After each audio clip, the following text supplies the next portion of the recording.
Hello, welcome Hello. everyone. We welcome all of you all to the third episode of our prep talk sessions.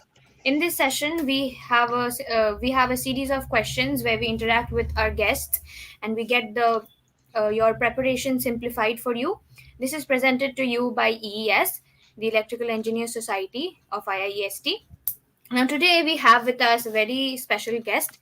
I extend a very warm welcome to Devayan, alumnus Thank of you. our esteemed college fraternity 2018 batch.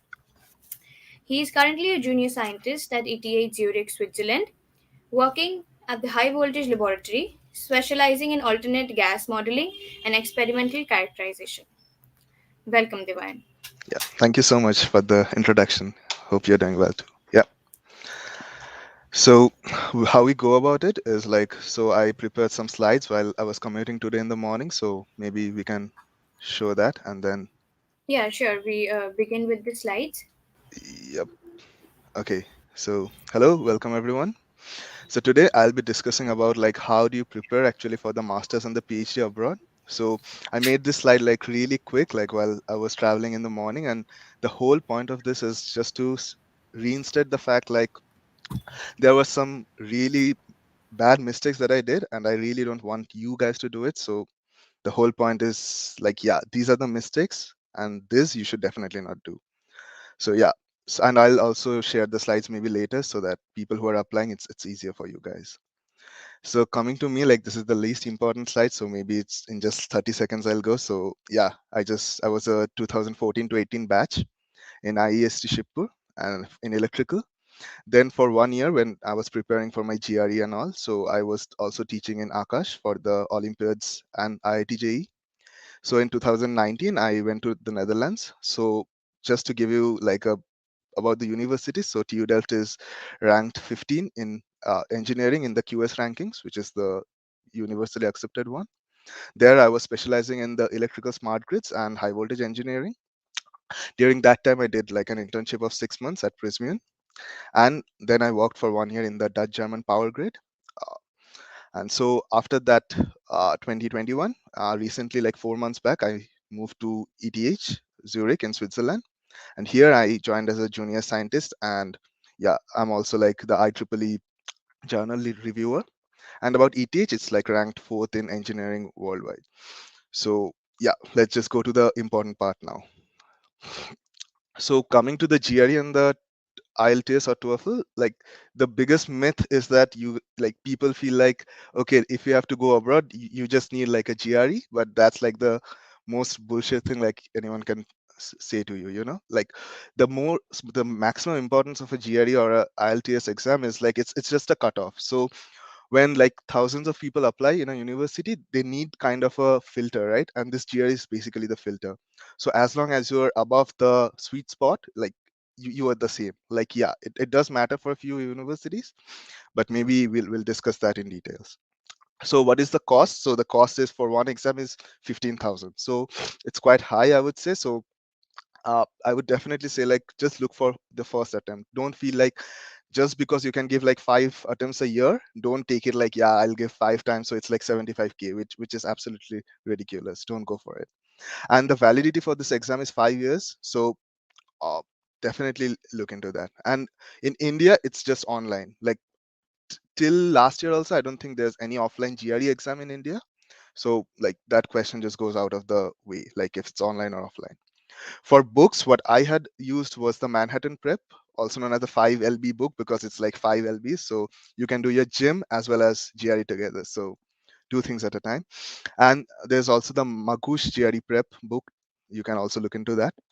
So for prep centers, like I had many friends who had went to Chopra's and Princeton Review, and approximately it takes around like 20,000 for the coaching. I wouldn't definitely recommend it, but it's like if you are really feel like you are weak in math or English, then I would say like, yeah, go for it maybe, but I would not recommend.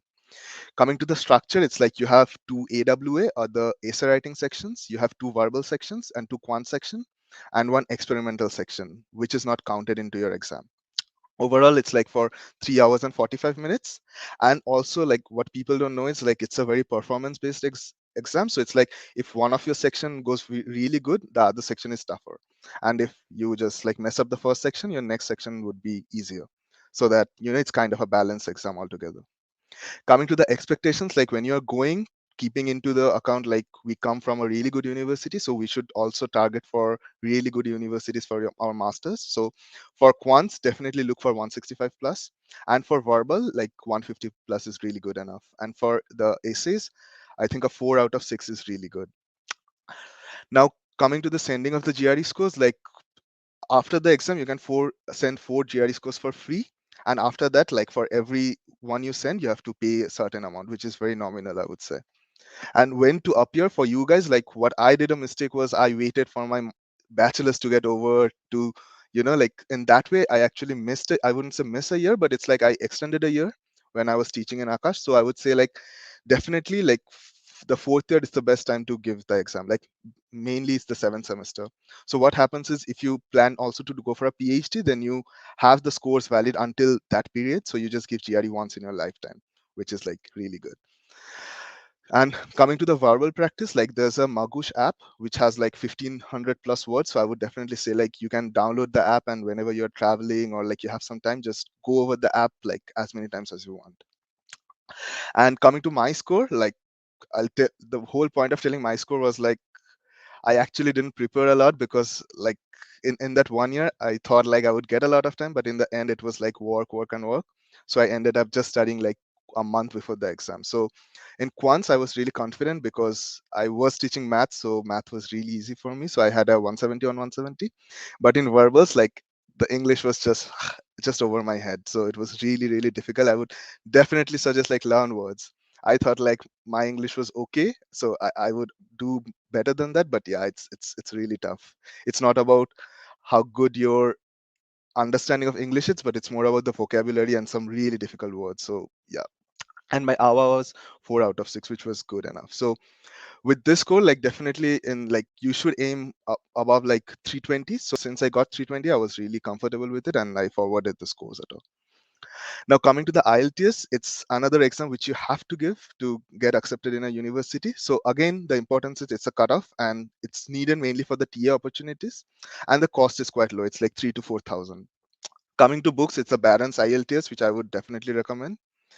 The maximum for this is like you have a 9 band, and it's like valid for 2 years, and the duration of the exam is 2 hours 45 minutes. So some people ask me in LinkedIn, like, should I go for TOEFL or IELTS? I feel like the IELTS is easier because it's a shorter exam, and also like I feel it's easier when I ask people about TOEFL. So I would say just give IELTS because both of them are considered. Also, one thing is like sometimes what happens is you might not give the exam because of COVID or something, or like I don't know. So some universities also accept something called the English certificate. So if you can get the English certificate from the university, you might bypass the exam also, but it's quite sketchy. So I would say like give the exam. And in the worst case, if you can't, there is something called the English certificate. Like keep that into your mind. So for me, I got a 8 out of 9. And also during my preparation, I just did like I just purchased the exam, which you have to, and then you get like some sample exams. I just did the sample exams, and yeah, IELTS is quite easy, I would say. So yeah, so coming to like how you would build the overall skill set, like if I was a student of first year or second year, and if I had to go back, I would definitely work on this, because to me or even to you guys, like the first thing that comes to your mind is let's keep a very high Cgpa, like let's compete with our peers. But at the end of the day, you are not competing with your peers, but you are developing your research skill set basically. So that's where I lacked, and I would definitely say like, okay, GRE, it's just like 5% of your whole application process. So maintain a good score like 165 quants, 150 verbal, 4 hour, and in IELTS have like a 7.5 band, and that's sufficient, guys. Like don't go for like 330 or 335. It's absolutely not necessary. Like absolutely not. The second thing which is important is your course alignment with the university. So again, I would come like some people really want to change departments, like from electrical to maybe core electronics or computer science. But some universities, especially in like Germany, like they really give a lot of focus on courses. So if you have to go to computer science, maybe they need something like the automated theory, which we don't have. So course alignment is really important for some, and I'll come to that later again. Coming to the Cgpa, like that's really a very important part, I would say, for masters and also for PhD. So definitely try to keep like a 8.5 plus. And you also get something known as the rank certificate from the university. So try to be in the top 5 to 10%. And this certificate you have to apply separately because some universities actually ask for it. Like, what was your rank in the class? So try to be in the top 10% if you want to go for studying abroad. Like 20% is also absolutely fine. It's absolutely fine. So for me, I had like a 9.08 GPA and my rank was 2, just to give a perspective of like my application process.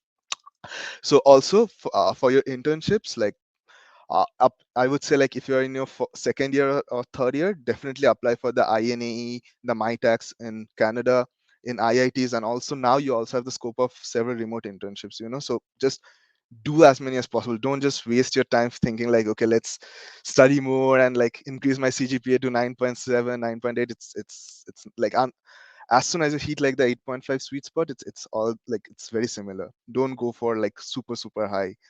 Like on the other side, just develop your research inside you. Also work experience, some industry like uh, if you have it, it's fine. Like I personally had 1 year, but it was completely non-course, so it just helped me in my preparations, but definitely not in what I'm doing right now. So if you have work it's good. If you don't, people don't ask for it in masters, so it's absolutely fine. Publications and research background, like I would definitely say, like for me, I didn't have a publication. So if you have it already in bachelor's, it's really good. So what I just had was a good final year project. When I came to masters, I actually saw like how important it is to publish and to have your name in the scientific fraternity. So in masters, I did like 2 internships. I did like a patent, and a patent is also left for filing. So in masters, I actually understood the importance. But for you guys, like when you're doing something, question yourself like, what is the research gap, and then do it so that you can have like a paper at the end.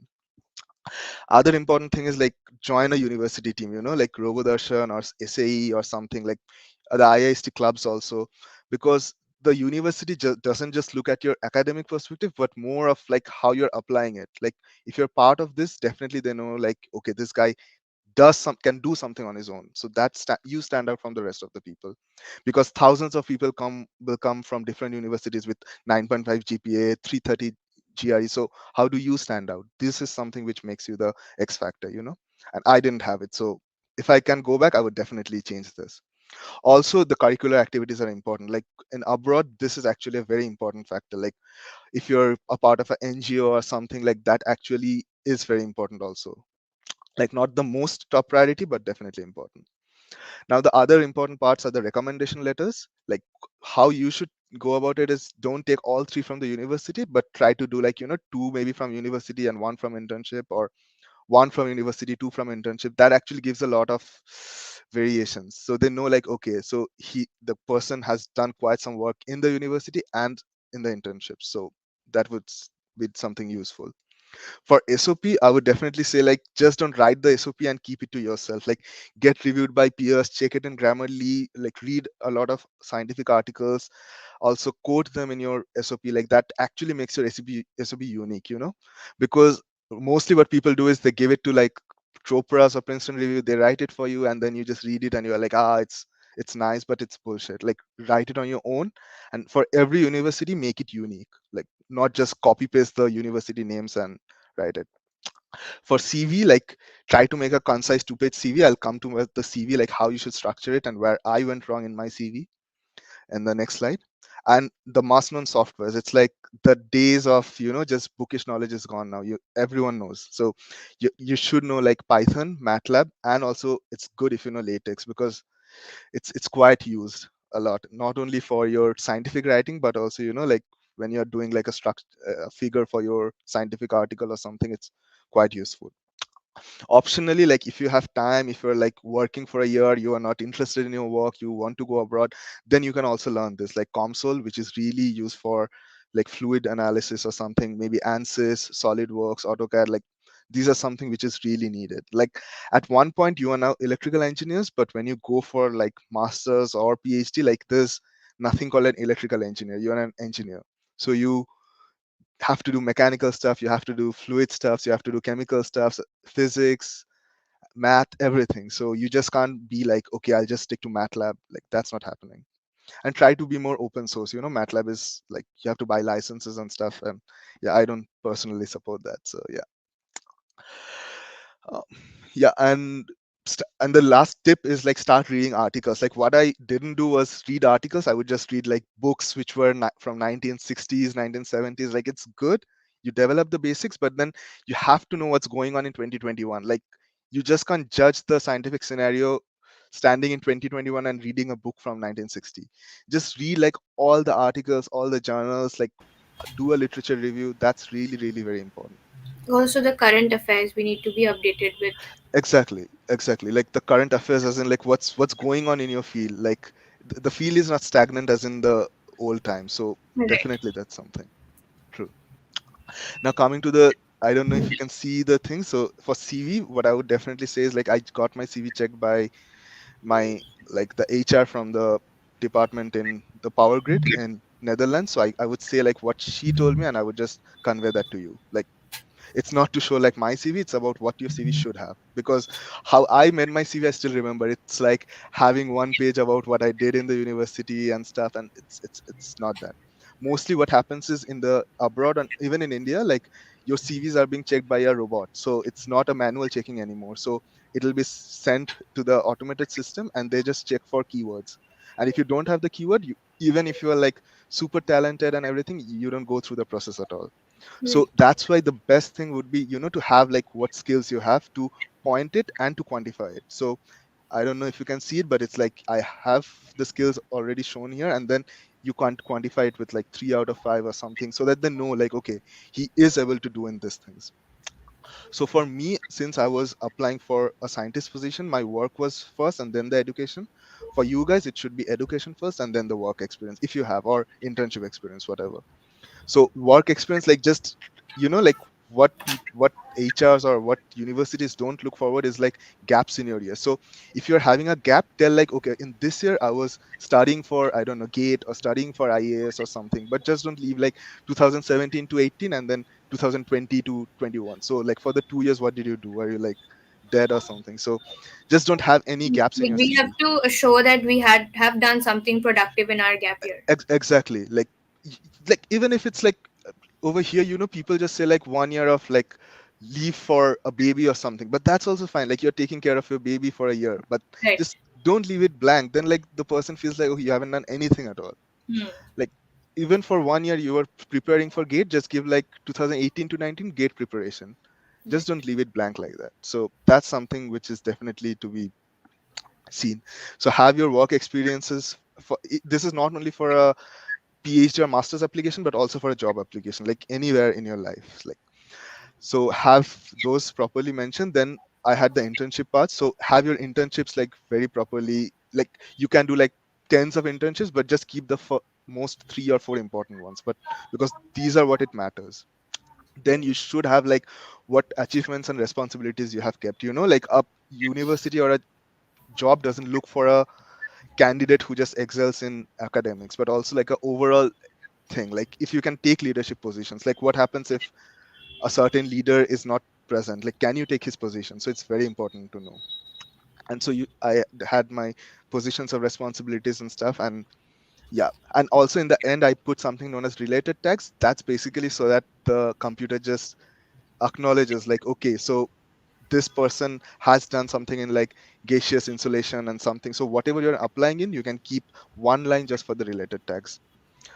So yeah, something that I would definitely say is like have a very good LinkedIn. Like it's good you have an Insta account, you have a Facebook account. Like these are just for your pastime. But what's more important is connecting to people. Like I often find like juniors, even I ranted like our alumni don't do anything. Like guys, you need to reach out to the alumni. You just can't come one day and say like, okay, can you offer us a job? It's more of like you connect in LinkedIn, you develop the network should see like, okay, this person is actually making a lot of effort and doing, and then the thing comes from the alumni or from people you connect to, right? It's just not a one way thing, like you ask and you get it. It's a two-way thing. Like people should also see like you are making the effort. Exactly. And especially in these times when we are Exactly. all in stuck at homes, I think building connections is really important. Most True. students, even I in my first second year, didn't understand the importance of LinkedIn, but it's really a very powerful tool. True. Hey, Christian, I'm on a meeting. Yeah, perfect. In 30 minutes. Yeah. Yeah. So exactly. So the power of LinkedIn is actually like very, very important. So I would definitely say like, yeah, if you're going to like Germany or somewhere else, there's something known as Zing, but you don't have to focus on that now because yeah, like you can do it when you come here. Also, like for Before your one sec, sorry to interrupt, but regarding your skills, you said something about quantifying your skills. exactly, So do you mean like we need to present some scores of certain tests it, related to the skills we have taken? it's more of like if you have it, you can just put it in a link. But I would not like because I see CVs where you have like hundreds of skills written, but then when you actually people start asking, it's more of like, okay, you have done maybe one project 20 years back, and then you don't even remember this. So you just keep the stuff that you know. Like anything below like you should able to be self-assess yourself. Like, okay, am I Right. good in this thing? And only keep those which you know is significant in your uh, studies or your research or whatever. So these were extremely important for what I was doing. So that's why I kept it. Like there was something which I knew, but it was not like related. So I just didn't put it. And normally, if you have publications, what I do is I put a publication link separately. So I don't put it in the CV, but since you would be just starting for your bachelor's, so I would definitely say like you can also keep your publications in the CV itself. So all the publication patents and drafts, you can either like put a Google Scholar link or put it here itself. That's fine. And curricular activities is like very, very important. I would definitely say like do something. Like just don't be like someone who's like super flowery in academics and like zero in like develop your personality also. That's very important too. And lastly, like connect to people, connect to researchers, see what they're doing, talk to them. Like don't just ask them like, hey, can I get a job or can I go into a university? It's more like talk to them about like what are you doing, like what can I do to uplift my skills and stuff. That is very important. Communication is really important in this era. And finally, yeah, I would just share the slide. So some people ask me like, what are the universities that I would apply to? I'm like lost and stuff. So I just listed some universities, and I also would send the links, like where the websites where you can go. The thing to remember is like Switzerland and Germany, you don't need any tuition fees. So even Shipur, you're paying something like, but for Germany and Switzerland, it's paid by the government. Because in Switzerland, what I can say is like in ETH or EPFL, it's like uh, two or three Indians get selected in one program at max. Like in our program, it's like one Indian gets selected, or one Greek, or one, like every country, just one person gets selected. So it's super competitive. So it's kind of like that's why the government already subsidizes the education. For Germany, like the competition is a bit lower because you have a much higher number of universities, but then the tuition fees is zero. It's like I think 10,000 or something for 1 year. So and in Norway, Denmark, Sweden, Netherlands, like you can see it's subsequently increasing. Also, it's like you might be doing something which is very niche and it's not there in the university, which was in my case. So that's why like I had to go for another university. But if you are not so sure and if you get into somewhere and you don't want to take a loan, I think Germany is a very good solution also because it's free, and also Switzerland as well. US, you can go to like 30 lakh if it's a state university, and if it's like a really good university like MIT, like it's over the roof. It's like 1.5 crores a year, which is like 3 crores or something, which is, yeah. If you can afford it, good for you. So, yeah. And also, some of the universities have some interviews. So, I would definitely say, like, look out for like, if also prepare for the interviews. Like, you can connect to LinkedIn, and maybe I can tell you later, like, in which universities the interviews are there and how to prepare and stuff. So yeah, these were some other questions that people mostly ask, but now I'll be open to like questions first, and then maybe I can come back to this later. Like what are the job scopes, scholarships and stuff. So yeah, All right. So that presentation you said you made in a hurry, but that was really helpful. Like almost all the questions which we had got are covered from your presentation. perfect. Yeah. Yeah, but still, there are a few more questions. So, firstly, I would want to ask you that Mhm. while doing your bachelor's, what actually motivated you to pursue higher studies? What made you think that you will want to like study more in your particular field? Okay, so for me, like during my bachelor's, I was quite studying, but I was very, like curriculum oriented. So I was reading like maybe two or three papers for my like the final year projects, and at that point I realized like before third year I can tell you like frankly I didn't read a single paper, which I feel is like I'm really ashamed about that. So in the fourth year I actually realized like wait, like it's not just about DC machines or synchronous motors running or stuff. Like life is much beyond like there's so much of applications and there's so much of like math, and not just like just integrate x square or something. It's like abstract math and physics and stuff, and I'm really attracted to physics and math. So that's why I really wanted to do something which is more towards like electrical physics and math, and it's kind of a union between all of them. So now I'm working on plasma, which is like yeah, something of a union of it. So then I realized like with a bachelor's I really can't go forward with my research stuff, so I went for a master's. And then when I was doing masters, I knew like I worked in the industry and I knew industry wasn't for me, because from my perspective I saw like there was like less of a research scope and more of like application. So if you are a Right. person who loves to do a single kind of a stuff and be a master of it, like industry is for you. But if you're someone who is hopping from one to the other and really want to try out stuffs on your own, then academia is for you. So in that perspective I found like that's something I'm really interested in. So now I'm just doing into research, and I'll do my PhD from this year itself. So yeah, in ETH itself. So yeah. Yeah.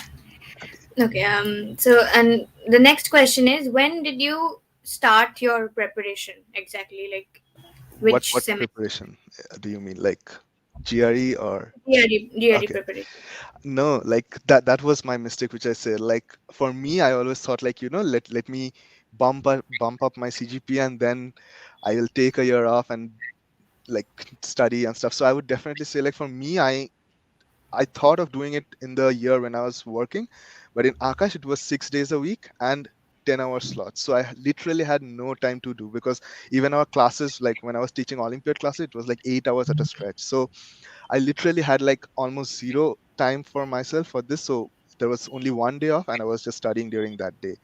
And in the end, I would say like I could just study for a month. So in 1 month, like that was what it is. And in math I knew like I would do well because I was quite comfortable in it. My only weak point was English and I never really worked on it. So I would definitely say like work on it, guys. Like you can score easily like a 160 if you study for like 4 or 5 months at least. Yeah. So, would you say that it is possible for students studying in core department to take time out and prepare for GRE? Like, how much time do we need to devote? It's more of like I would say don't devote time. It's about like you have the app, like you're traveling or maybe you're eating, just look at the app instead of scrolling through your Facebook and seeing how many likes your Right. friends got. Just Mhm. learn like 10 words a day. Like you have to learn 1500 words. So by principle you need 150 days. So 150 days is equivalent to like 5 months. So 5 months. you can just do 20 words a day. Just overdo yourself. Like instead of getting like hundreds, like just get like 20 words. Like keep that as your aim just for 6 months. Yeah. Right. And did you take any special coaching for GRE, or was it all self preparatory? Yeah, for GRE I got myself enrolled in Chopra's, but I didn't go for like I went for a month and then I didn't go because like for math I thought like it would be tough, but then I saw like it was just like such easy math, so I just lost the motivation to go and make an effort. For English it was more of like I was very scared to learn like so many words, and so I went for the first month and then I was like nah, it's not for me. So Hmm. if you're someone who's very serious and like really love vocabulary and stuff, like you can do it on your own, I can say. Like yeah. And would you suggest any specific study material, like apart from the app? Would you suggest I any study also material? mentioned some books in the slides. Maybe I can share it. So the 5LB book and the Magush book, like yeah, it's this one. Yeah, the books Manhattan Prep and Magush Right. GRE, and it's sufficient. Like the book is 5 LB, so you can understand it's like Okay, right. super huge. And for IELTS, I've also mentioned the books, but with the exam itself, you get like kind of a mock exams, so you can do those. IELTS is really easy. It's just that you have to focus on the exam, and that's it. Like you don't need to have very flowery languages or something. You just like, so there's a fourth section like reading, speaking, writing, and listening. I think if you just do the mock exams, you will do well. So yeah, All right.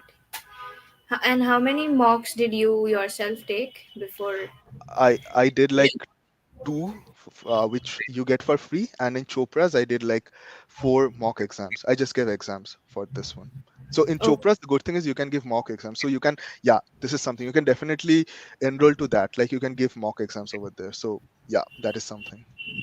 so, and you do you feel like giving mocks is important? Like we know, like if you are exposed to Mhm. more questions, you get to True, analyze yourself and how true. well you are prepared. So giving mocks is a must, I would It's say. not only for GRE, for GATE, for like Yeah, for right. any exam. Like what we fear the most is, like we feel like, okay, we'll just go and we'll give our best shot in the final one. It doesn't Yeah. happen like that. I Hmm. would say like for any exam, like make it a thumb rule, give exams, like give as many as possible. Yeah. Right. And okay, so moving on, share something with us about your experience in abroad. Do you think Okay. like the exposure there is better than in India? Well, if the exposure is better, I can't say because I didn't do masters in India or and Netherlands simultaneously. What I can say is like if I compare my bachelor's and my master's, like in Shipur, I can definitely say like you have a really good base already because when I Hmm. started over here, I really found like my base was really solid. So here it's more of application. In Shipur, what we did was we learned the theory really, really well. We did some Right. really good experiments, but then when it actually came to like maybe setting up an experiment by your own, that's where we lacked. Maybe because I was not part of like Robodarshan or something where they actually make like hands-on products by yourself. So coming here, then I actually like I started taking like more of software and hardware courses, and there I realized like okay, like it's just that if you have the passion and if you're willing to learn, like you can always do it. So in that perspective, there's a lot of like advanced technology over here, and also like if you order for something, like the delay times and stuff are really low, so you can have like a cut edge technology over here. Even in India, you obviously have it. Because I am not there for the past 5 years, I don't know like how it goes over there, but so the comparison doesn't make sense, but the experience here is like wonderful. Like you have your own independence, you can do your research, you can break your own setup, you can do whatever, you can stay till 12 at night, you can stay till 3 Right. at, so it's up to you. Yeah. Right. Okay. And we came to know that you are currently working on a patent for HV cable sheet integrity test. Mhm. So, would you like to share something about this and like what interested you to do this project? So we already filed for it. So in patent, it's like it doesn't happen in a day or a month. So we filed it like last year in November, and the patent is supposed to be due this year end. So how I started it came out from the Prysmian internship that I was doing. So I didn't go in thinking about like I would do a patent. So I went for the internship. I spoke to the R&D senior, and there like yours told me like, okay, Devan, so this is the industry, and here we have kind of a gap, and if we can find out a product and develop it and test it, then we can go for a patent and a paper. So I was like, yeah, why not? So I would like the first month I would spend only in making the prototypes about like what was the research gap at all. And also like developing a product is not the end. You have to optimize it like both from a cost wise as well as from like the design wise. So we did all the simulations, and then like in the last few months we did the type tests, and finally like yeah, when we had the good product, we felt like yeah, this was the time we can file for a patent. So I didn't have that patent, like I have to file a patent from the beginning, but it's just like I kept doing my work, and when you work really hard, the product just follows. So it just came out. So yeah. That's great. Congratulations on that. Yeah, thank you so much. Yeah. Yeah. Okay. So now I think we can move to the questions. We have a lot of questions from the audience. Hmm. Uh, we can go on answering them. Okay. Aniket Chanda has asked, "How Okay. can I reach Caltech?" By flight. Okay. uh okay, how can I reach Caltech? As in it's a kind of a vague question, I would say. If you ask like what kind of profile, like you obviously know like Caltech, MIT, these are like the top ones. So like instead of having a very high CG, like I would say definitely a 9 plus, you also would need like some really good research background. Like you need to furnish at least three good researchers and maybe one or two, like maybe one internship abroad. Like in your third year, I would definitely say like guys apply for internships in Germany. It's comparatively easier to get. Like just try for an internship in, I don't know, RWTH or something, and also the MyTax and everything. If you have like a MyTax in third year and a internship in Germany or something, I think you have a brilliant profile. Like, yeah. And also in Caltech, like if you're going for a master's and like if you don't get a scholarship, the cost is gonna be really very high. So also look into that. It's gonna be more than a crore. So yeah. Right. Okay, next question. How many GRE attempts we need to give? I wouldn't say it's up to it's so what you first do is you first look into your research. So how I would go about if I was there 5 years back would be like I would see what research interests me, then I would see like which universities I'm applying, and then I would see like what are the cutoffs for the universities. So you can see like MIT has a cutoff for 330. I can tell you. So you definitely know like if you're going for MIT, you need to have a 330. So unless you reach the 330, you keep giving the attempts. But if you're going for something like I don't know, like Ohio State University, it has like 310 or 35. So if you get like a 38 or 310, you know like you're already above it. So it's more of a condition based. So for Europe, like ETH or TU Delft had like 165 in quants and 150 in verbal. So if you know you have reached it, you can just stop it. So yeah, just study really well once so that you give your best shot the first time. Yeah, Yeah, and I think it's more about like fixing one particular score which we exactly. want to achieve and then work towards it. Exactly. Exactly. Yeah. Yeah. Okay. Next question. How important is it to have for masters? Like if you're going for English taught programs, you need absolutely like zero proficiency. And now most of the German, like the good universities give English programs because to stand yourself in the QS rankings, you need to show like you attract a lot of international students. So like most of it is in English, but some of the core mechanical programs and all are in German. So if you're going for a German taught program, you need to have B1. But if you're sure to go to Germany, I would definitely say like, just study A1 or A2. Like my friends who went to Germany did till like A1, just to have like the initial conversation. Because the more you know about a language, you can blend well with the culture. And yeah, Right. Okay, moving on to next question. any kind of yeah. So yeah, that was something which I wanted to speak. Like not only for US, also for like TU Delft or like for any universities, like you have a lot of scholarship options. So like you have like Fulbright scholarships, you have like even from the Indian government you have a lot of scholarships. Like one I didn't even know about it. Like one of my friends applied for a Ratan Tata scholarship. And also do look out for the Indian scholarships. Go to the web pages of the universities and they have like proper scholarships given there. So also there's a certain date, like you can apply till like I don't know, maybe July, but the scholarship dates are till like I don't know, maybe March. So if you apply late, you miss out on the scholarship. That is also something. So one more thing, when you're applying, if the date starts in like 1st Jan, apply on 1st Jan, an early Yeah. bird is always the best one. Like you just don't wait till the end, make everything, prepare everything, and when it opens the portal, just send it. Because some universities do this rollout admits, so if you have a excellent profile, you just get the admit immediately. So if you wait till the end and if it's full, like you are just doomed. So be the first one always. Okay. Yeah. Yes, I know nothing about core, but I'm interested in my branch. So I assume he's from electrical. Uh, Yeah, uh, about core. I think yeah, one of the core branches. okay, as I know nothing. Okay, uh, okay. What do you mean by you don't know nothing about the core? It's like if you're interested, then you definitely know something. So you're just undermining yourself. Like I the think first I thing think is, yeah, he means he doesn't know how to go about internships in the core field. okay. So in the core fields, I would say like when you're applying in India, maybe like first go for like smaller companies, because like startups or something, because that is where you learn the most. So first, like in connect someone in LinkedIn, and then I think LinkedIn is the best one, because most people in startups they already have a very active LinkedIn profile. So connect to those people, tell like you're already from such a good university, then tell your research interests. So yeah, like maybe in the second year internship, go for a free internship. You don't need money or something. Like then you develop yourself, and then like when you apply to a better one, then obviously you get paid like really high and stuff. So yeah, that's something. Okay. Next question. Hello, I have heard that because companies need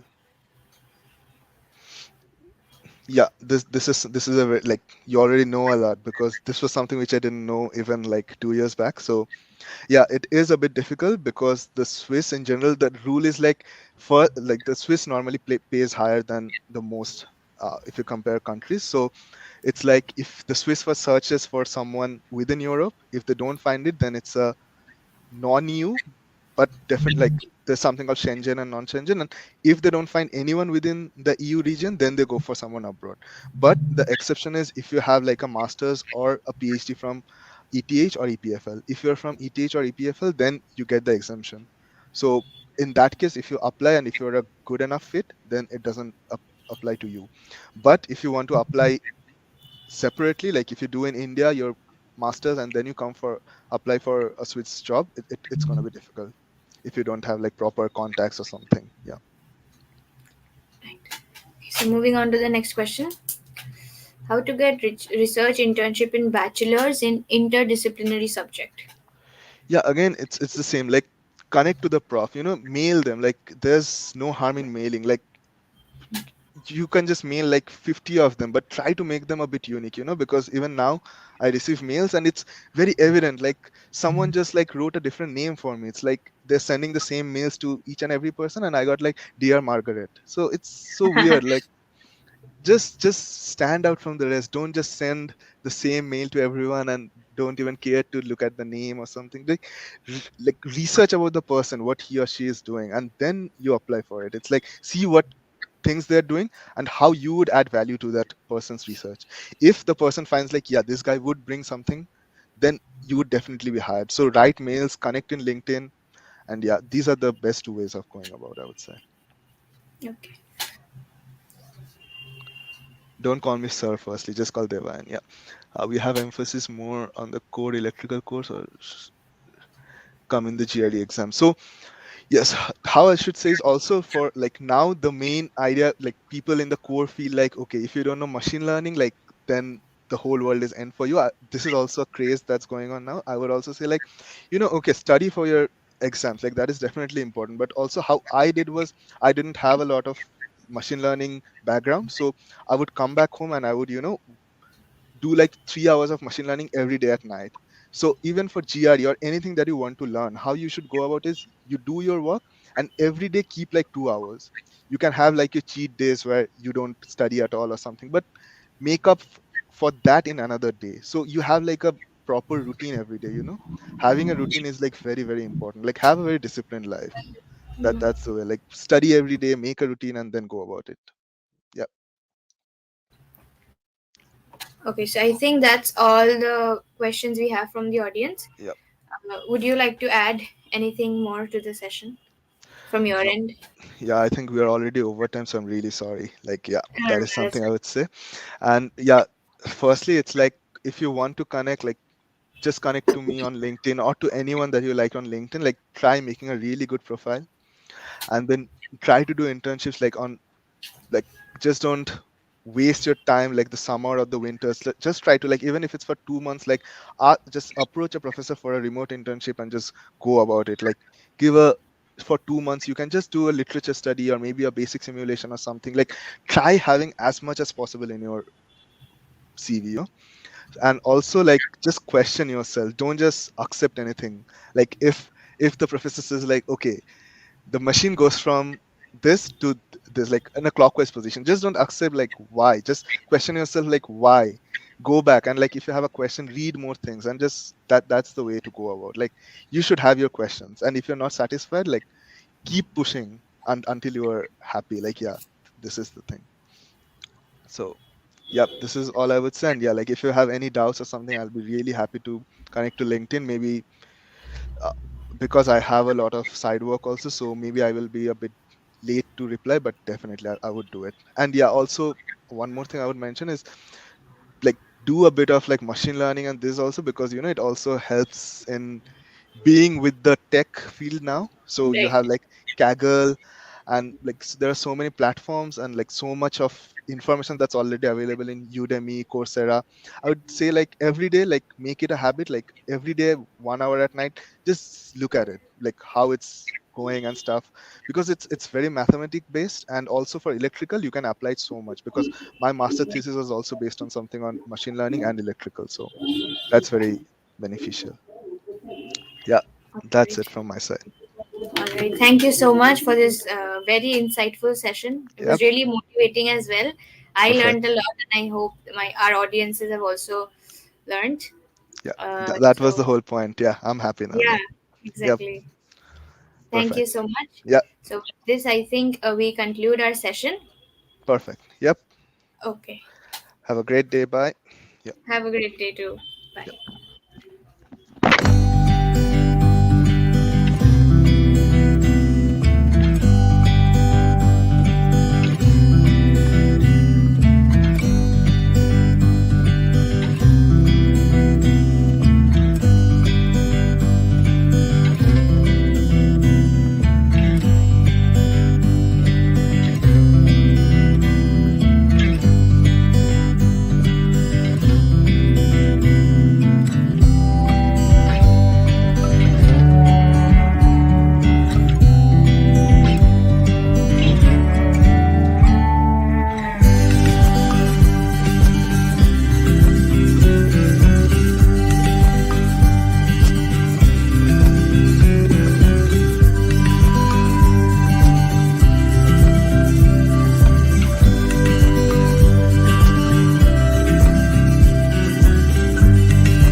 Good evening.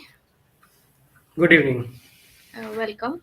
So we are back again with the second session of our third episode of Prep Simplified series, presented to you by EES. I extend a very warm welcome to again a very special guest for today, Souradip Banerjee, again an alumnus of our revered institution 2018 batch, currently working as senior manager in the condition detection techniques team for predictive maintenance of EHV equipment and HT motors. Welcome. Yeah, thank you. It's great to connect back to the college fraternity. First of all, congratulations to Devayan for an excellent session. We are from the same batch, and I always remember him as this excellent student who is always meticulous about everything, and he proved that yet again. So while I don't have slides, I hope that verbally I will do the same as verbally I'll try to give an overview of the professional engineering experience in India.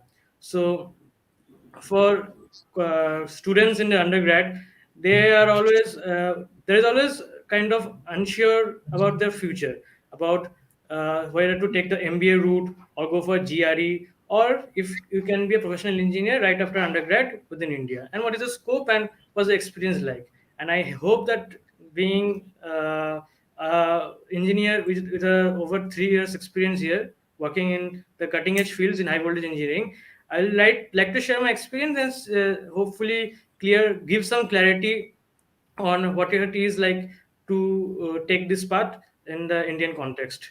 So we when I joined back in 2014 in IST, that was the moment when this changeover happened from the state college to central college, and we were the last batch to go through the WBJ route, entering into a central university.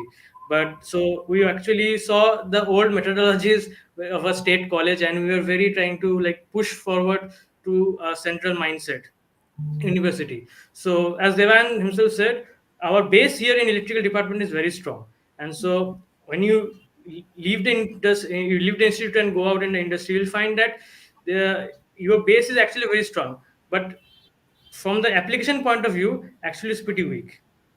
I'll go cover on that later. So, so while you're in college, I'd say the best takeaways from your college life is learning how to learn. We have n number of courses in a semester, multiple assignments, multiple things here and there, but so more than learning on the subject, it kind of teaches you how to learn. It kind of teaches you how to learn different things in the shortest time, in the most optimal way. Because be it in Right. research or be it in industry, you have to be very resourceful. For to In research, you are trying to make new technology, while in industry, you are trying to deploy new technology, and to identify new technologies, to kind of put them to to filter out good technologies and deploy them.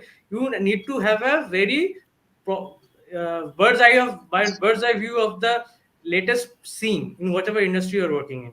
So college is all about trying to balance out a lot of pressures from here and there, but finding your optimum route in between. Kind of like how to hustle. So when I joined Tata Steel, so I was placed in Tata Steel in 2014 as a campus recruitment. So when I landed in this company, the first thing that obviously that we all kind of already acknowledge, even while not being in a working field, is that there is definitely a very serious gap between academia and industry. Right. The critical aspect of it that I find is that we are absolutely not involved in the interdisciplinary nature of engineering. Just like Devan said, when you are out there doing the real stuff, be it research or engineering, or industry, you are not an engineer anymore. Say for a transformer, the transformer is there's the two windings, there's a core and the electrical and magnetic stuff happening in between. But regarding the oil, there are all the gases that form. There is chemistry. You have to do gas analysis of the different gases that form because of high temperature and stuff. You have to do chemistry. The commissioning, the transformer is a huge structure, very heavyweight thing. So you have to deal with hydraulic concepts. You have to deal with mechanical concepts, and also you have to know which gaskets, which is basically to hermetically seal from the oil from the atmosphere. So this kind of how even like what kind of welding to do at what points, these are kind of the practical on-field engineering things that we are very much supposed to learn, that I think in the international sphere is given much more stress in the basics than we are all very much involved in the textbook ideas. So this Correct. interdisciplinary nature of engineering, where you are just an engineer as a whole, is very much missing from our curriculum. And to solve that, I think the best way obviously is to get involved in groups and do more hands-on projects. Although I know that right now you all are having a very much online curriculum, so it's even more difficult for you people to get involved in this kind of on-field physical projects and stuff. But if you have the scope, or if even in your own home setting, because desperate times need desperate measures. So Correct. you definitely, if you are trying to go, if you want to stay in the core field, if you want to definitely in the core field in the industry, you need a lot of hands-on experience. So the best way to get to that is to get involved in a lot of projects. And IST definitely by in my time had a great group culture of many various clubs like Robodarshan, basically Robodarshan. There EAS was also, was recently born that time, and we used to work, organize circuit workshops and Yeah, currently competitions. we have a separate club for circuit club as well. Yeah. That's So yeah, prevalent, yeah. so those things, if you can delve into that and take that into an inter college level, and compete against other people, work on good projects, those learnings are not just technical learnings; they are technical learnings in other spheres as well as collaborative learnings, which is the main crux of to excel in the industry. So that always helps, as well as internships. What I always tried, you have got summer break and winter break. Since the winter break is far shorter, I always try to go for projects in the summer breaks and trainings in the winter breaks.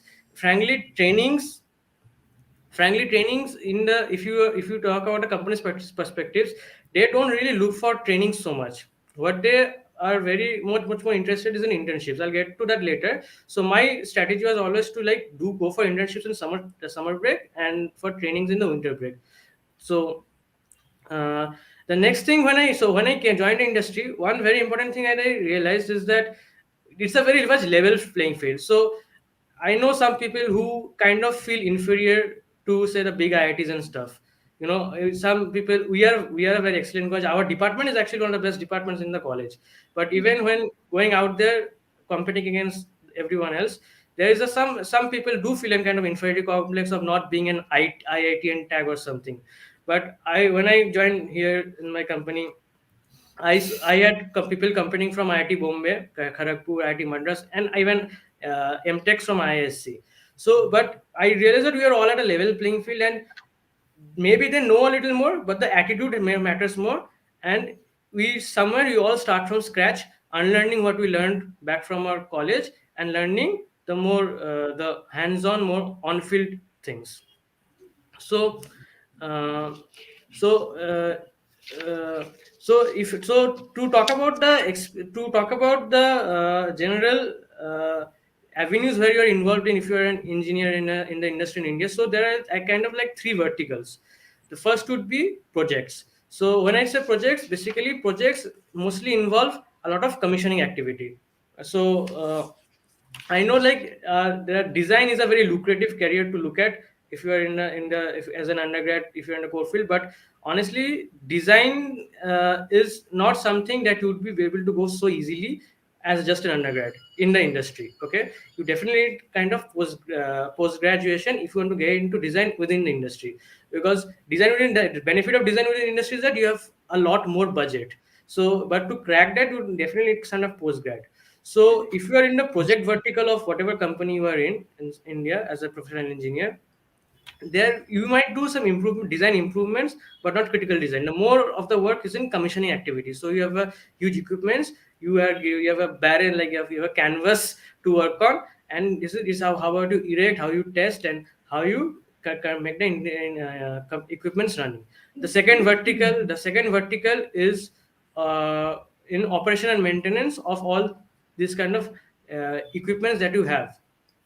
So uh, so when I mean operational maintenance, so basically all the so to run an industry has many machines that are running for it, and these industries need to be have a these equipments have an operating philosophy on how to make them run at what performance, at what specifications, and to maintain them periodically. So this is the second vertical, and the third vertical is testing. So all equipments need frequent testing and to assess their health.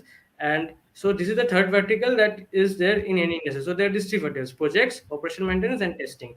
And you will be working definitely for the first few years in any of these. The project in any of this vertical. All these three verticals have their own learnings. Some overlap and some don't. And uh, so if I talk about like what so this if I talk about what kind of projects or skills should you develop to get into this scene of get into the scene of being hireable by industries, then hello, am I audible? Yeah, yeah, Yeah. perfectly. Okay. So, in today in Indian scene, there is a huge shift in the power industry to solar. So the projects to kind of look out for is, one of them is solar, definitely. So in solar you have the charge controllers. So a lot of projects you can find. In my time, I used to do, I used to go on these sites like Internship and stuff, and look for projects in this kind of key areas that I had spotted for myself. One of them was charge controller for solar. So I did land one where I had designed a PCB card for a charge controller. So that was one thing that I did, and I would recommend. Second kind of thing is there is a huge shift to electric vehicles in India, and I see battery management system projects being floated everywhere. In a lot of this, even in a lot of this internship, in a lot in the career pages of such companies, as well as this other in sites that collate internship opportunities from different industries. Right. So yeah, first of all, I mentioned about solar. Then in electric vehicles, there are basically three things: battery management systems, the charger systems, and the motor drive controllers. These three these three areas have a lot of projects being floated up by industries that are there. They also list in their own sites. And if and there is then the third avenue is in power electronics. So power electronics, or whatever kind of project you get, is actually very beneficial. Power electronics is kind of like a cutting edge in electrical engineering. So there are n number of converters, but when you get into the design cycle of any converter, power electronic converter, you kind of have a grasp on how to approach a problem, where to look for, what to use. You have a kind of feel good thing about it. And so you must, if you can work on any convert in on design of any converter in the power electronics, it's a very good opportunity that will definitely is a very big highlight in the CV. And lastly is all the project areas in pertaining to predictive maintenance. So today automation, digitalization is the key, and every industry is trying to push for predictive maintenance kind of technologies where you can do online assessment of all your equipment and to reduce the downtime and to optimize manpower. So personally, back in my time, the most highlighted internship that I had was in the variable energy cyclotron center. So many people don't know, but Kolkata actually has Asia's one of the best superconducting cyclotrons. It is located in Salt Lake. It's called VECC, Variable Energy Cyclotron Center, and I definitely wanted to get an opportunity there. So how I approached about, so it's like, so different things work for different people. What I did was that I went to a random conference. I was tracking their website, VCC Kolkata, and then I found that there is a random conference being held in some stadium, I think in Rajarhat. So it had nothing to do with what I do. It had literally nothing to do with what I do. I just I thought that I need some lead to talk to. So I went to the conference. The conference went over my head. But at the end of the conference, I went up to somebody and, like, just asked, sir, I want to be a part, do something over here. I want to get some opportunity. Can you please help me out? And yes, he did. He gave me email, he gave me contact, and then later through my TPO cell, I did apply for there. And not just me, even through me, another junior of mine, I also asked him about it. He also got through. So two of us, it was completely of my own accord. I had no help from college for this kind of what this thing, but I got myself in. So you have to be somewhere active. You have to, if you know what you want to do, you have to follow it. Similarly, there's another funny story. Like so, in one of the winters, CSC was rolling out this winter internship, so winter Right. training, and they asked the TPO cell for only the top 10 students by rank to they're wanting to offer the training opportunity to only top 10 students. But I was not in a top 10. I was in a 12th position. So the list of the top 10 people had already gone into the TPO cell. Me and my friend went to the TPO cell, got back the sheet, and added our two names in the 11th and 12th position and Wow. sent a sheet again. I didn't cut anybody's name. But when the training was offered, all the 12 people got the training. So Wow. you have, so it's a funny thing, but yeah. So basically, you have to be a little active in trying to get what you want. So yeah, so the what I was talking about is kind of the project areas that you should look for. If you know the project area, then you look for the companies that do it.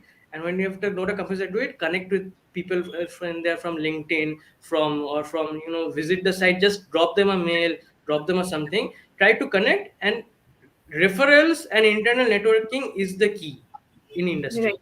You always know that. So yeah, the four, I repeat, the four project areas I highlighted was solar, EV systems, under that battery management systems, charging systems, and motor drive control systems. Power electronics, any kind of work you do in power electronics has a very overarching effect on your CV. And predictive monitoring technologies. It's there, a lot of work is happening in that. So uh, yeah, and definitely, if you are willing to work in industry, you have to, if you are willing to work in industry here in India, definitely you have to have a very much of a multi-dimensional character. I didn't have myself. I was kind of an introvert back in college, although I explored that far beyond being involved in multiple groups and stuff. But if you are working in an industry, you are not just an engineer anymore. You are an engineer. You are not just an electrical engineer anymore. You are an engineer, but you are also a manager, because most of the hard work is done by contract labor. The labor scene is, you don't do any of the work. You supervise. All the work is done by contract labor, and they are mostly unskilled and unlearned people. Right. So you have to learn management. You have to also learn procurement. You have to learn everything on the go. I'm not expecting anybody is learning this out of college, but what you can do in college is to be involved in your fests, even in organizing a fest. I think is the best kind of management that you can learn. Management as well as procurement, due to lack of funds. So so this is kind of thing that you can stress on back in college, to be involved in multiple things. Right.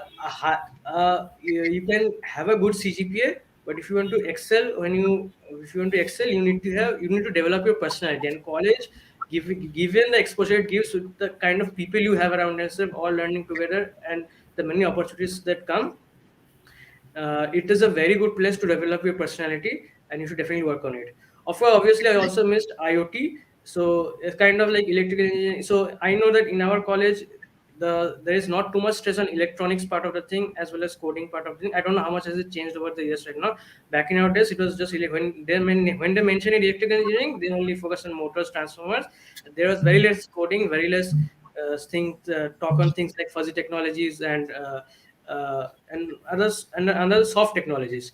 So, but today IoT in electrical engineering, and when I say about predictive maintenance stuff, IoT is a huge buzzword. IoT for the communication of data from the equipment to the servers, and then machine learning and fuzzy analytics to analyze the problem. So this was what I wanted to share about as the experience of being a professional engineer in India. And talking about Tata Steel, if you want to know specific details, in so Tata Steel, if you want to get internship, so there are like 3 4 avenues to get internship. There is, first of all, the unpaid training that happens, that is called Tata Steel Prashikshan. For that, you need to find some kind of source who will referral, who will refer you to the company and arrange a mentor and a project guide for you.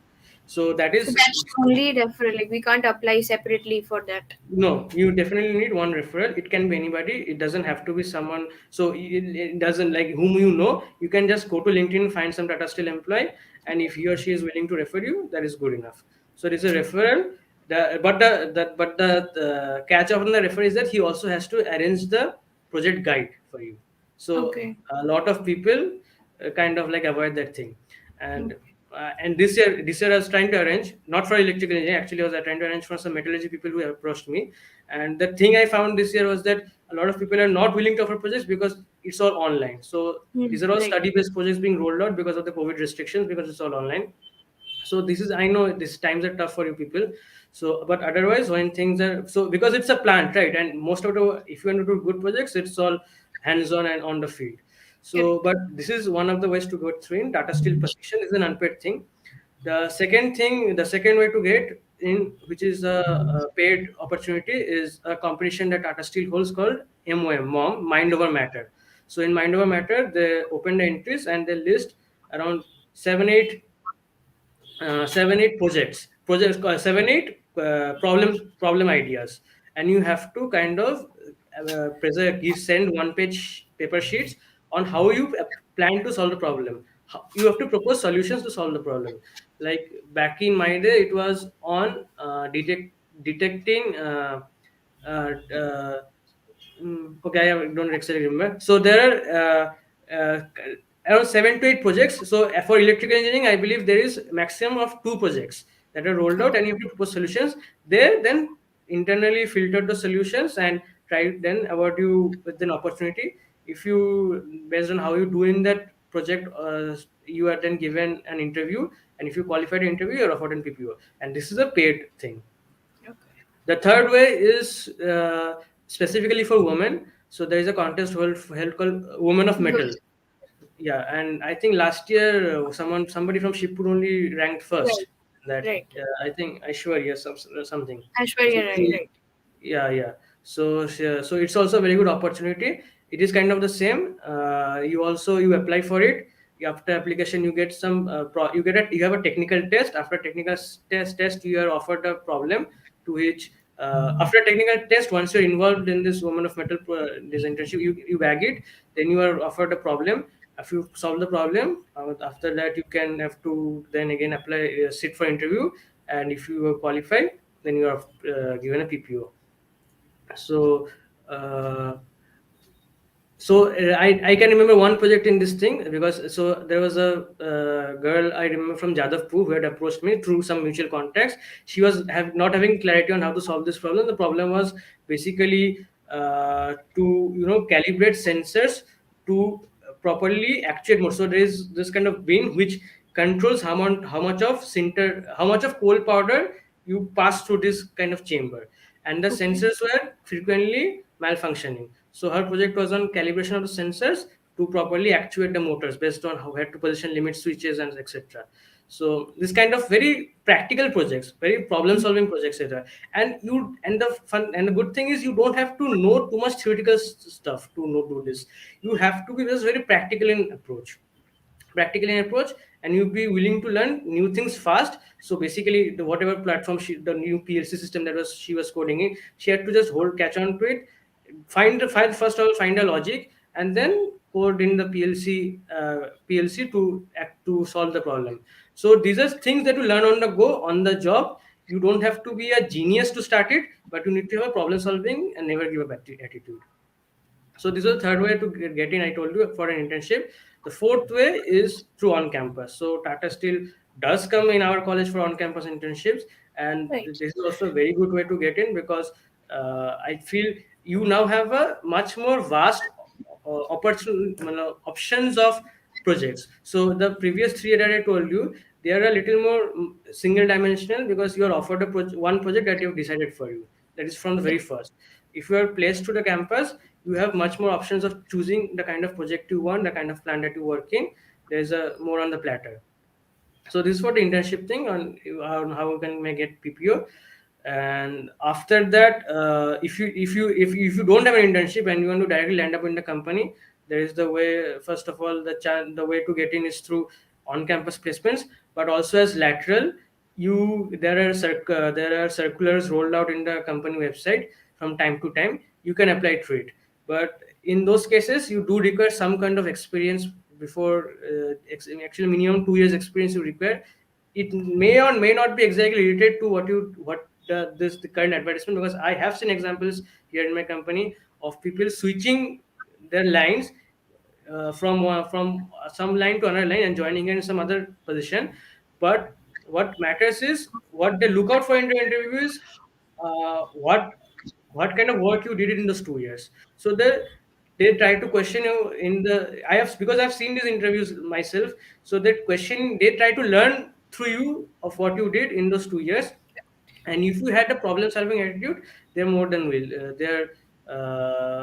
willing to kind of take you in, even if it's a line change, because in the industry there is this always this thought process that you always have to learn on the job. That is the idea. So And this is the thing. for students who have got an internship at Tata Steel and they are wishing to convert the internship to PPOs, what would you suggest to them? Well, definitely. So the all the questions in the interview are done based on the project. So they need to have a thorough understanding of project. So the thing is that the key to choosing projects is never choose study kind of projects. So there you'll always find a lot of projects that have like study of this thing, study of that system, and never choose simulation kind of projects because because the key idea of getting into projects is to get hands on, develop stuff, make stuff, create something physical infrastructure, and deploy it. There's a lot of in this cycle. What you learn about is conceptualization. What you learn about is resourcing, procuring the relevant materials, filtering through many options. What you then learn about is connecting them together, making a product, and then trial testing it, piloting it, trial testing it, taking feedback from the results, and then optimizing your project, and finally running it. So that is the key thing about internships is learning this design cycle. So Correct. and simulation projects and study projects don't help that. So they already are at a disadvantage. It may be biased or unbiased, whatever you can call it, but this is a natural thing to happen. So when you do this kind of physical things, you are already innately more learned about, what I would say here is that you innately gain more of the gain more answers on the kind of questions they will ask. They'll always ask questions about how did you come to this, how did you come to this solution, what problems you faced in getting this done, and you have better answers to give because the problems are far more real than say Correct. your software compatibility issues on a computer or Hmm. something like that. So that is kind of thing. And definitely you soft skills help a lot. So if you have extracurricular interests, that because Tata Steel has a very rich kind of and very rich kind of culture of around extracurricular things. So they have their own adventure sports department. They do a lot of CSR activity. And if you show your interest, if you like the key, I have seen people who kind of to take advantage of this fact, ask counter questions in return. So at the end of the interview, they like go like us. So sir, can I ask a few things that I needed some clarification on the company? I'm like, okay, go ahead. So sir, what is this about the CSR activity? How to do? Or I have learned about this TSA thing, and this shows your interest in the company. I see many people doing this. So this is a clever trick to actually. These are all interview tricks, clever thing to do. But my key idea, if you are getting internship, is always to go for field projects. I know in this online setting is far more difficult, but COVID is not going to last forever, and I Yeah. think Hopefully. is yeah. So this is something I definitely strongly believe in.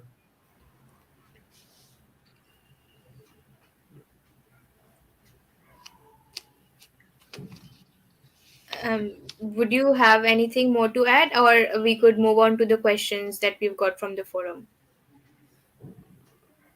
Uh, well, to sum it up, I would definitely repeat what I said that the idea of in college there is a very varied atmosphere to learn from, and kind of develop your personality to have the learning attitude and never say no attitude.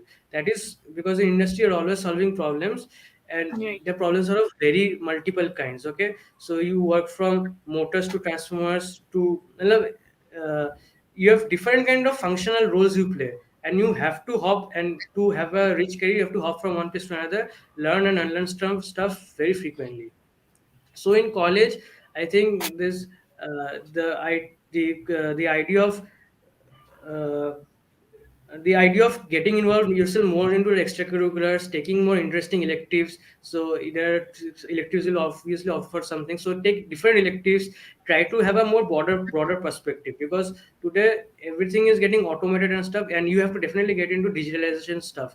So take projects in electronics, learn coding, learn more digital stuff. Try to have also projects that combine the digital stuff with the physical things. Like back in my day, my final year project was basically on finding in squirrel cage induction motors, finding broken rotor shafts through machine learning. So that is a kind of so this kind of projects where you combine the digital aspects of coding and stuff with the physical stuff is very well appreciated in the industry and will definitely have at a better have a more leverage when you are applying, when you're rolling out your CVs to different companies.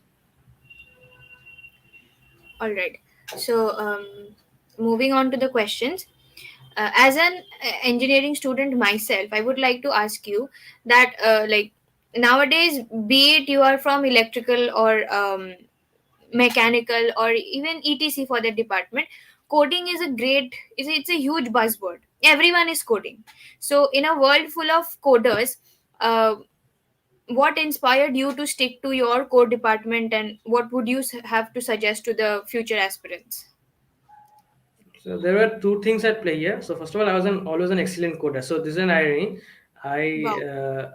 uh, even in college, I was very involved in the CST department. In fact, as an electrical engineering student myself, I used to give sessions to CST students in their coding club, in robotics club. I used to give image processing lessons. I used to give Arduino lessons. So, and I have won multiple competitions outside college with my CST friends as teammates, competitive coding events,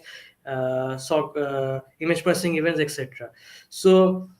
But then my primary motivation of not going into coding primarily was that I didn't like the concept of a cubicle job.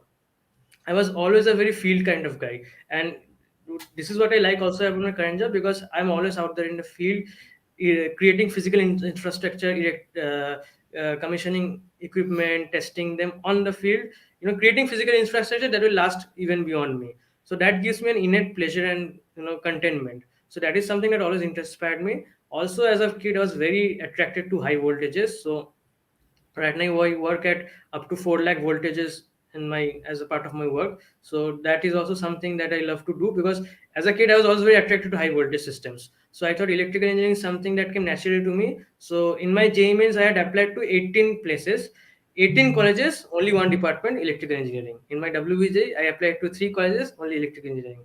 So this attraction from before to high voltage, as well as my inclination to be more on the field kind of thing, to have more physical activity than just a cubicle job where my screen is all where my eyes are always stuck to the screen, is kind of what motivated me to take up this kind of role. That's great. Okay, so moving on to the next question. Um, for people who are preparing for Tata Steel internship specifically, what key areas would you suggest them to focus on? So, so the two out of those three, four areas that I told how to get this project, there are already, I told you that their areas are already given, and you have to present your proposals to kind of crack it. So, uh, so, so the idea is always to, like, so as I said, you have to get involved in a lot of extracurricular activity in college, other groups, technical groups, and try to take up, try to get involved in inter-college competitions, inter-college things like robotic competitions. There are inter-college circuit competitions and kind of thing, because subconsciously in this competitive environment, they will develop your skills by itself. And this is what also come into play when you kind of get this kind of problem solving internships, where they select by through your skills of problem solving. For Tata Steel Prashikshan, I think you have to develop your network. So get in touch with your alumni, get in touch with LinkedIn, because they don't look for the connection between the referral, between the guy giving referral and the student. They just the referral, the people who the person who is giving the referral just has to take the name and pass it on. So you have to, but to do that and to make sure that the person tries to find a good project for you, because if you are, say, approaching a person, please refer me, and he has to arrange a guide for you, he can find any random person and just try to get it over it. But if you want to get a good project, that person also has to work to filter out a good project, convince the guide of that project to help you out. So networking here is definitely important. And what do I mean by networking is not just it's come up or just text one day and says, "Sir, can you please do me?" Try to like form a connection. So LinkedIn is a great platform to do that. There are, or you can definitely connect on email first, then try to ask about different project areas that are available, and see if you like something. You ask that person that, "Sir, can you please refer to me this project?" So that's also a good way to go for. And otherwise, always push your TPO cell to ask Tata Steel to come every year for internships. Mhm. Uh, I was asking actually for the internship we have a test, right? We need to qualify the test to sit for the interview. So Mm. specifically for the test, we have questions from the core subject asked to us. Mm. Which topics would you suggest for the students to focus on? The three areas I've always found is predominant in the question: power system, DCSE motors, and analog electronics. I think these three areas are more than enough. All right. Okay, Yeah. so moving on to the next question. Um, what are the common factors in gate and Tata Steel preparation? Can one use the same resources for both? Yeah, Gate is far more exhaustive. Obviously, Gate has very deep questions from every sphere of electrical engineering. So if you are preparing for GATE, you are more than well suited to apply for written tests of any Right. company. But Hmm. the catch is in the interview. So that is where your textbook knowledge. So I remember in my CSC interview, they had asked me on how does the fan work, and say they told me this fan has this kind of problem. How do you plan to solve it? And somebody there was another company that also, and I don't remember the company, that asked me on the working for tube light. So here they come down to the very basics. Yeah, CSC also had asked me. So I had told that I had an elective in illumination. So CSC asked me in Eden Garden Stadium what kind of lights are used and why is that used. So gate preparation, all this will always get you through the written stuff, because gate is like the mother of all these exams, because it is very exhaustive and is an umbrella for all areas of Right. electrical engineering. But the catch is always preparing for the interview and to think on the spot, think on your foot, and be very conversant with the fundamentals. So this fan can consider fan is related to single phase induction motor. Tube light, you are taught about tube light in the first year, but you have to have that. You just don't need to have to go for by bookish knowledge. You need to have the knack of learning about machines and other instruments. That is a true engineering mindset. Right. All right. I guess now we can move on to the questions from our viewers. The questions will be appearing on our screen. Dilshad Adil has asked, "What are the different off-campus opportunities that we, as second and third year students, can avail to get an experience of the industrial perspective?" Mm, get an experience of the industrial perspective. Okay. Uh, by off-campus opportunities, obviously, I would say you have to maximize your internship opportunities. So you, as many projects you take, so be it academic projects or internship projects. The industry perspective. What is the industry perspective? The industry perspective is basically taking a technology and deploying it and making it run in a sustainable manner, in an optimum manner. So the more kind of internships and projects that you do, the more you learn understand this design cycle that I told you about. So that is the best to do. Have this problem solving ability, and this problem solving ability somehow subconsciously will always give you an upper edge and a leverage in whatever interview you sit for, because they will Okay. always ask about what have you Correct. done, and how you do it. And if you have good thing to say about what did you do and how did you do it, that will always help you. Right. Okay. So moving on to the next question. Arvind Kumar has asked, "What are the extra course should we learn as an electrical engineering student, and when it is the right time to learn?" The right time to learn is definitely day one, because even in first year you are you I am I think you will learn about a lot of other things like engineering, drawing, mechanic, although because but in our college obviously there is a lot of more manual way of teaching it. Like if I'm talking about engineering drawing, we should definitely move to CAT, but that is not done in our college. I don't know that things right now. So there is no proper time to learn. The right time to learn is right now. The key areas that I would ask you to learn is definitely in coding.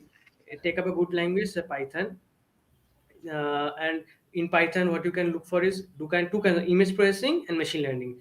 These are the two very hot buzz areas within even in coding, because the camera is the greatest sensor that you can have. There are many sensors that can solve this kind of problem, that kind of problem, but cameras can solve kind of like all problems. And image processing solutions are very much used in electrical engineering also. to Right. so that is kind of thing. Machine learning is there to analyze data. IoT. So before IoT, go for microcontroller platforms, learn about microprocessor coding, learn on microcontroller coding, because learn physics. These are called physical computing, where you are using computing and interacting with the physical world.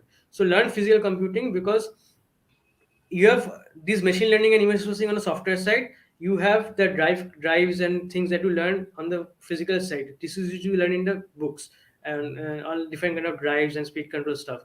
But this physical computing comes in the middle, and learning physical computing is very easy because every kind of those chipsets boards come at very nominal price.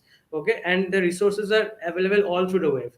The learning that will give you a way, will open your world to a lot more projects. So that is something you can definitely learn. And and the next step in physical computing is IoT. So because today we are moving from to a sensor based world, where every washing machine and everything, we are moving to a connected and sensor based world, and the technology that binds all of that is IoT. So definitely this you should definitely push and learn on IoT. Right. Um, Shubhajit has asked, from which year should we do projects? Mm, So, so if you want to do project in electric engineering, what you have learned, second year is the good. I think you will be at a good place to start doing projects only after second year, because then you have some kind of grasp on it.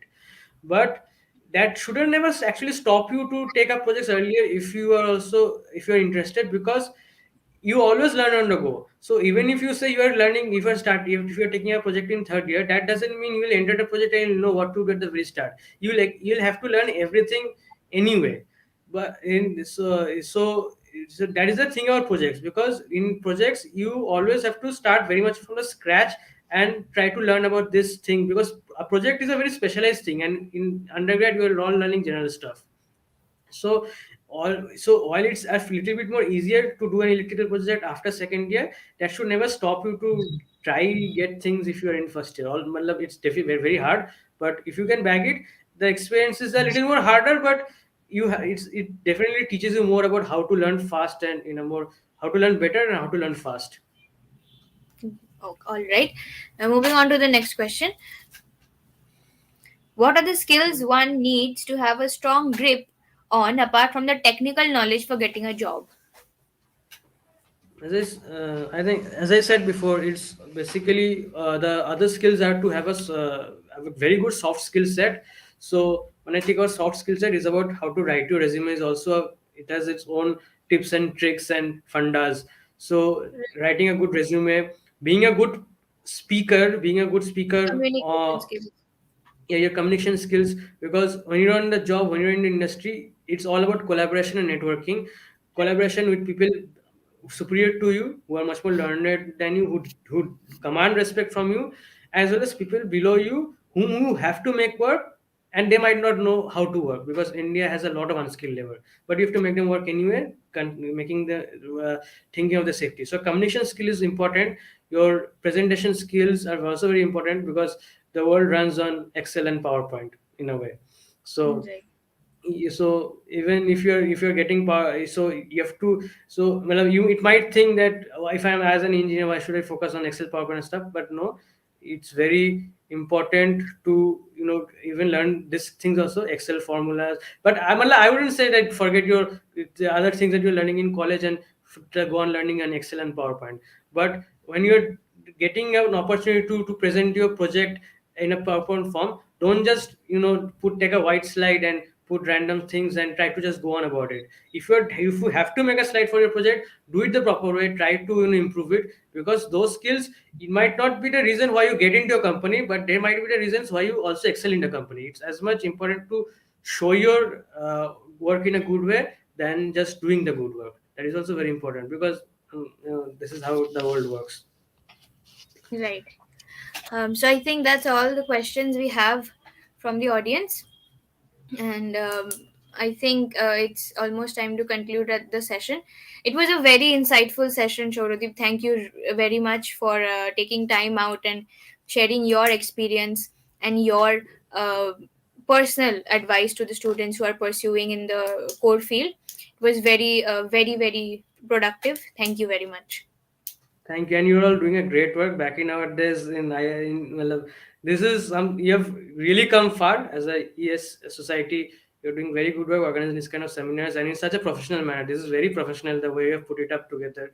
It's very good, and it gives me great pleasure to see you all excel like this way. I hope you all excel really well in your career, be it in research or in industry, and make our college really proud.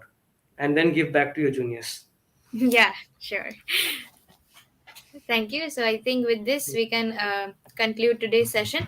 Thank you everyone for joining the prep talk session. We will be back again with another episode of Simplified series. Thank you and good night everyone.